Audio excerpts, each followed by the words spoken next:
Hello दोस्तों, कैसे हैं आप सब। दोस्तों, आज की वीडियो हम बात करने वाले हैं लोक अदालत के बारे में कि लोक अदालत में लोन कैसे माफ़ होता है, लोक अदालत में कौन कौन सा लोन माफ़ होता है, लोक अदालत में कैसे जाया जाता है, लोक अदालत कहाँ लगता है, लोक अदालत साल में कितनी बार लगता है। लोक अदालत के बारे में मैं A to Z सवालों का मैं जवाब दूंगा। तो दोस्तों, पूरा वीडियो आप एंड तक देखिएगा, थोड़ा सा भी स्किप नहीं करिएगा और मेरा चैनल सब्सक्राइब कर लीजिएगा।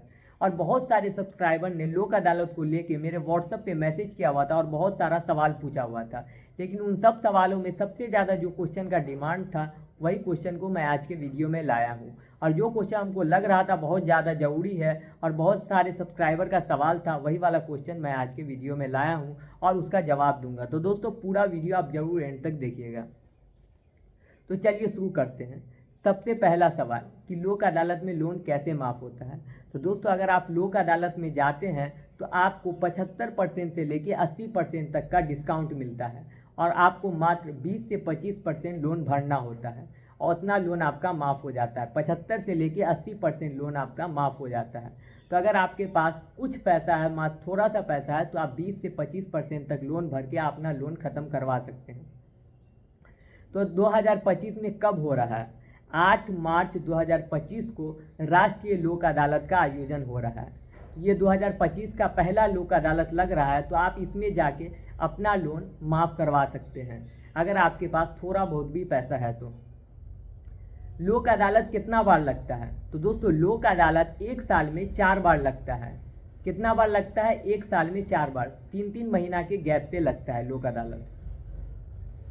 इसमें कौन कौन सा लोन का सेटलमेंट होता है? तो इसमें अनसिक्योर्ड लोन में पर्सनल लोन, क्रेडिट कार्ड का लोन हो, या नहीं तो आपका कोई झगड़ा हो गया हो, किसी से थोड़ा बहुत विवाद हो गया हो, या नहीं तो चालान आपका कट गया हो, या बिजली बिल का कोई प्रॉब्लम हो, इस तरह का कोई भी प्रॉब्लम का सॉल्यूशन इसमें मिल जाता है। अगर मान लीजिए आपको ज़्यादा बिजली बिल आ गया, या नहीं तो आपका चालान कट गया, या आपका लोन का बहुत ज़्यादा प्रॉब्लम है, लोन का या क्रेडिट कार्ड का, तो इन सब का इसमें सॉल्यूशन निकलता है। इसमें आपका लोन का सेटलमेंट होता है।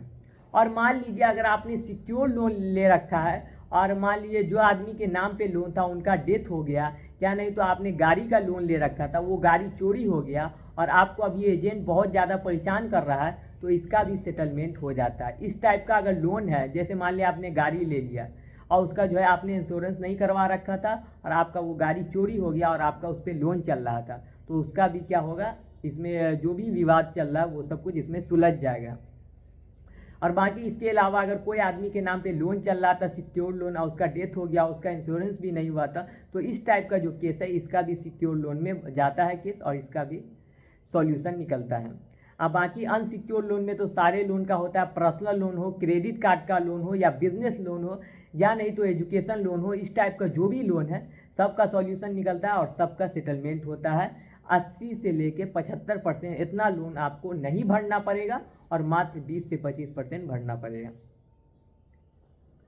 और इसमें जाने का फ़ायदा क्या होता है, सबसे पहले ये जान लीजिए दोस्तों। इसमें जाने का ये फ़ायदा होता है कि आपको ना ही कोर्ट फीस लगता है, ना ही एडवोकेट का कोई फीस लगता है। लेकिन एक बात समझ ले कि इसमें जो फैसला सुना दिया जाता है ये अंतिम फैसला माना जाता है।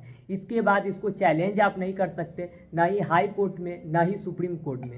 इसको कोई भी बड़े कोर्ट में आप चैलेंज नहीं कर सकते। ये जो केस है इसको आप नहीं कर सकते। जो फैसला लोक अदालत में सुना दिया गया वो आखिरी माना जाता है। छठा चीज, तो क्या इसमें जो सबके पास नोटिस आता है, बहुत सारे आदमी के पास, मैं जानता हूँ कि बहुत सारे आदमी के पास लोक अदालत का नोटिस आया होगा, तो क्या सबको जाना जरूरी है लोक अदालत के प्रोसेस में? दोस्तों, आपका मर्जी। अगर आपके पास पैसा है तो आप जाइए, आप भर दीजिए। और अगर आपके पास पैसा है नहीं है, जैसे पैसा आपके पास नहीं है, तो आप लोक अदालत में नहीं जाइए, तो कोई भी दिक्कत वाली बात नहीं है, कोई प्रॉब्लम नहीं है। और अगर मान लीजिए आप लोक अदालत में चले गए और आप गए, वहाँ आपका फैसला नहीं हुआ, नहीं हो पाया कोई चीज़, तब भी कोई दिक्कत नहीं है। अगर आपका सॉल्यूशन नहीं निकला, आप लोक अदालत में गए, तब भी कोई दिक्कत नहीं है। अगर आप गए हैं और आपको बोला गया है कि इतना भरना है, तो आपका 20 से 25% में लोन सेटलमेंट हो जाएगा और बाकी लोन माफ़ हो जाएगा। तो आपको कोई भी दिक्कत नहीं है, चाहे आप लोक अदालत में जाएं या लोक अदालत में नहीं जाएं, या आपके मूड पे डिपेंड करता है। अगर आपके पास पैसा है तो आप जाइए, नहीं है तो मत जाइए, इसमें कोई भी दिक्कत नहीं है और ये आप पे डिपेंड करता है। और लोक अदालत लगता कहाँ है ये बात समझ लीजिए। तो लोक अदालत आप ही के डिस्ट्रिक्ट में लगता है।